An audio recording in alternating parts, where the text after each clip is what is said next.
అస్సలాము అలైకుం.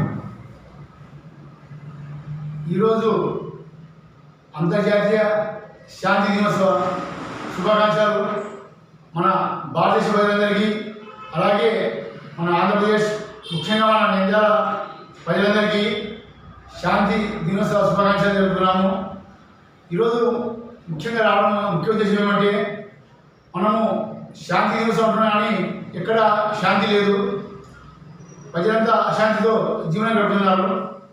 ఈ 2-3 రోజుల్లో కొన్ని సంఘటనలు చూసినట్టయితే చదువుకున్న వాళ్ళు, మేధావి వర్గానికి చెందిన వాళ్ళు కొందరు కూడా ఈ మనీ ల్యాండింగ్ తర్వాత ఈ మోసాల వెంట పడి ప్రాణాలు తీసుకుంటున్నారు. మేము చెప్పేది ఏమంటే, మనం కూడా చదువుకున్నాము, వ్యవస్థలో ఉన్నాము కాబట్టి ఇలాంటి ఆన్లైన్ మోసాలకు ఆకర్షణ కాకుండా మనం వాటిని జోలికి పోకుండా ప్రతి ఒక్కరూ సంతోషంగా ఉండాలి. మొన్న సయ్యద్ సలీం అనే ఒక టీచరు, విద్యావంతుడు, ఎంతోమందికి విద్యాబుద్ధులు నేర్పిన వ్యక్తి కూడా ఆత్మహత్యకు పాల్పడినాడు. ఆత్మహత్య పరిష్కారం కాదు. ఎందుకంటే తెలిసో తెలియక తప్పులు జరుగుతుంటాయి. వాటిని సరిదిద్దుకోవడానికి దేవుడు మనకు ఎంతో మెదుడిచ్చినాడు.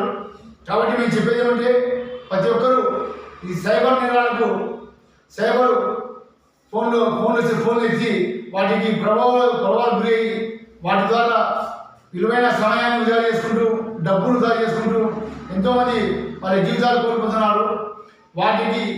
అలాంటి వాటికి ప్రభావాలకు లోను కాకుండా ప్రతి ఒక్కరు జాగ్రత్త వహించాలి. అలాగే ప్రభుత్వం కూడా వీటిపై దృష్టి పెట్టి ఇలాంటి మరలా జరగకుండా కఠిన శిక్ష విధించాలని జాగో ముస్లిం అధికారులు కోరుకుంటున్నాము. అలాగే మేము ముస్లిం యువకులు కానీ తర్వాత మన అందరి యువకులు చెప్పడం ఏమంటే, ప్రతి ఒక్క యువకులు వీటిపైన అవగాహన కలిగి ఉండాలి. ఈ ఆన్లైన్ మోసాలు ఒక వ్యక్తి జీవితాన్ని కాదు, ఒక కుటుంబం మొత్తం వ్యవస్థ కోల్పోతుంది.